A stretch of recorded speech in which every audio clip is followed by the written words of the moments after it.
section of Queendom. We have reached the part of the show where we talk about our personal lives and relationships and how we've overcome obstacles in our lives. Yes, please. Welcome to our Queendom. No? Can I get my graphic? There we go. Come on. Okay. Well, we got the graphics, but not with our sound, just lower. Not that much, but that's all right. Queendom. So we are changing it up tonight, okay? Because of the tone of this show, we are, the theme of this show has become protect Black women. Once again, Cardi B, we got to set this off with her. She seeking justice for someone else. For Lauren Smith Fields, the young woman who was found dead in her Bridgeport, Connecticut home on December 12th by a white man she met on the Bumble dating app. It's been more than a month later, and her cause of death is pending further studies. I'm glad Cardi B is drawing attention to this, and we need more people to do this. What are your thoughts on this unsolved case?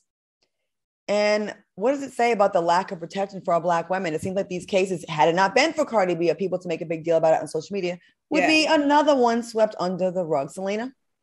I actually just tweeted this story this morning. I actually just shared this story this morning because of that very of what you just said. And now, Claudia, I'm just trying to fact check myself. Was she like missing for a while and then they found her dead? Was that how it went? I think so. I read that was the situation. Okay, so by the white man though that she went on a date with. So the outrage is about her been missing. And remember the one blonde girl that they couldn't find for a really long time, and it was this national.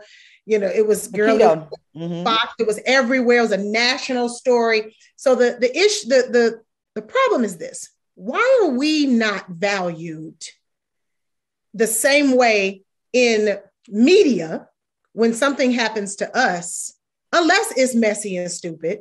When something happens to us, why aren't we valued the exact same way as when a person, a woman of the other race, something happens to her, Caucasian, they are valued more in the media. So I actually am stumped behind this as well. I mean, you can easily say racism, but I feel like there's something deeper that's going on because, we went up for Breonna Taylor. We're still going up for Breonna Taylor in terms of nationally.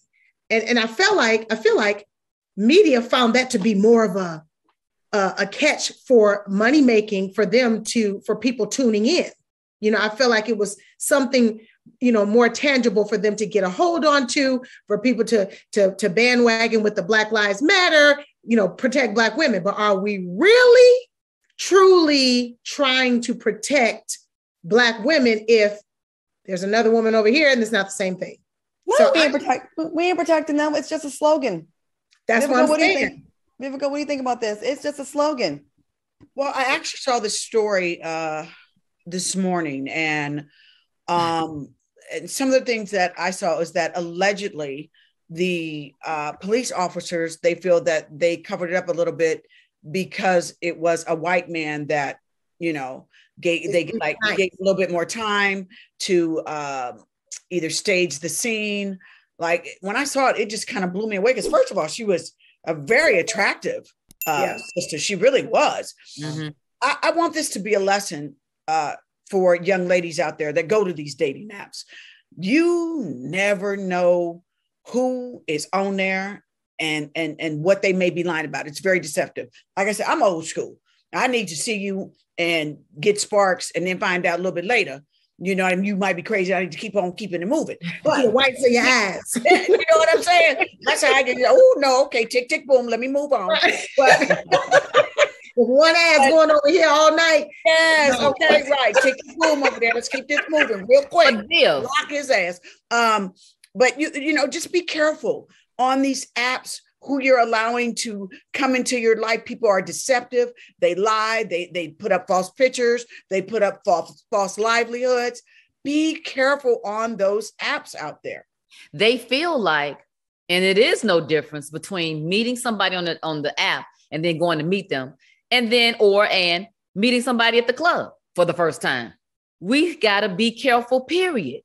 Well, absolutely. But at least when you meet someone out, And first of all, we don't really do clubs that much anyway. But when you meet someone, say with friends or whatever, like that's a thing that's like natural chemistry that then you can take the time to get to know them. But the apps, it's like, you know, people become addicted to going to the phone, a message pops up.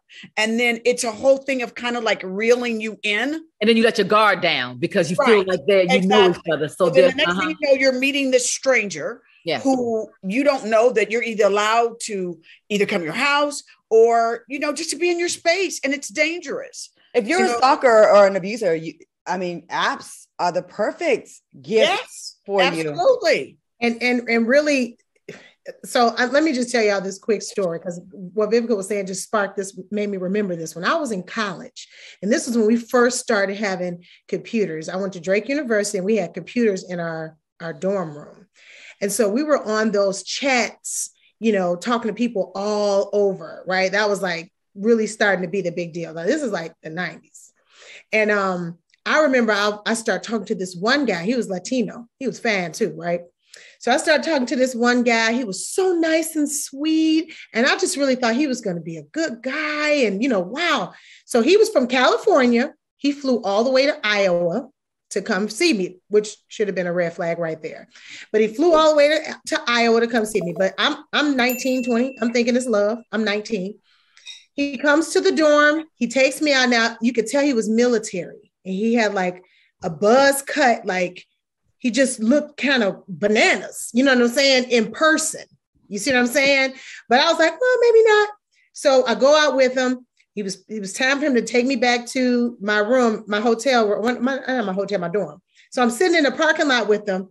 And I kind of knew, he ain't no sparks. I'm not really vibing him. He's giving me crazy war person, you know?